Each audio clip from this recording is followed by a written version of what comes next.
In 1438, a man named Pachacuti inherited a crumbling kingdom in the Andes and built the largest empire the Americas had ever seen, without using a single coin. The Inca Empire, at its peak, stretched 4,000 miles along the spine of South America, from modern-day Colombia down to Chile.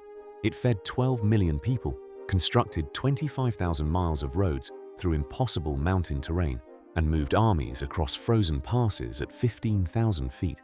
And here is the staggering part. There were no markets, no money, no merchants, no prices. The entire system that powered this civilization ran on something economists today still struggle to fully explain. Pachacuti, whose name literally means "he who transforms the earth," understood something radical. Wealth was not gold sitting in a vault. Wealth was labor. Every citizen across the empire participated in a system called mita, a labor tax paid not in currency, but in work. You gave the state your time and your hands, and the state gave you back food, clothing, tools, and protection.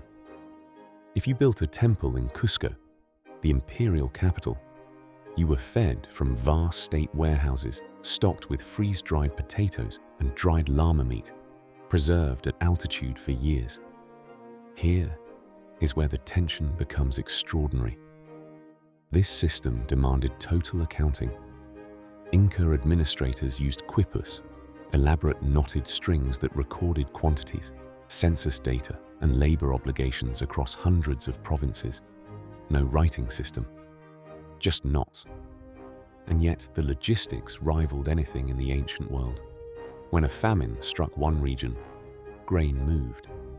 When soldiers needed boots, the storehouses opened. The whole empire breathed like a single organism. But Pachacuti's greatest gamble was this. He bet that people would not rebel if they were never hungry. And for nearly a century, they did not. It was only in 1532, when Francisco Pizarro arrived with 168 men and a continent full of smallpox, that the system finally shattered. Not because it failed economically, but because nothing had prepared it for a world outside its own logic. That is the haunting legacy here. The Inca proved that human civilization can organize complexity without markets, without money, without the assumptions we treat as inevitable.